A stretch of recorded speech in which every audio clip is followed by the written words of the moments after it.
Gledate Gorenjska poročila na GIP TV. Konvencija županov je prva iniciativa Evropske komisije, ki spodbuja lokalno upravo in prebivalce k prevzemu pobude v boju proti globalnemu segrevanju. Obenem združuje lokalne skupnosti, ki so se prostovoljno zavezale k izvajanju ciljev Evropske unije na področjih podnebnih sprememb in energije na svojem območju. Je resnično treba povedati, da mi smo v končni fazi nek majhni kamenček v mozaiku, ampak kljub temu lahko rečem pomemben, da se tudi te stvari zavedamo, pa ne bo tukaj preko od energetske sanacije objektov, od virov preko ogrevanja, od javnega transporta in še bi lahko našteval, tako da je resnično ta mobilnost kot taka in mislim, da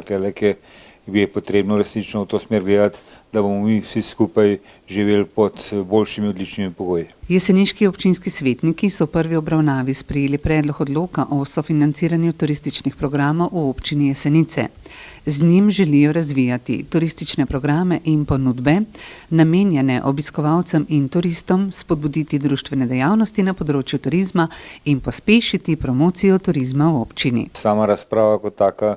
ni bila ne vem kako zahtevna, ampak kljub temu je bilo to stvar potrebno izpeljati, da dejansko tudi to področje, ki nekako se vključuje v ponudbo preko celotne občine kot take na tem turističnem področju in mislim, da je kar veliko priložnosti, na katerih je treba še mogoče še malenkosti dodati, kaj spremeniti in v bistvu postati tudi bolj aktiven na raznih področjih. Občinski svet je dal pozitivno mnenje k imenovanju magistre Maje Radinović-Hajdič za direktorico Ljudske univerze Jesenice za obdobje do leta 2022. Direktorica je že daljše obdobje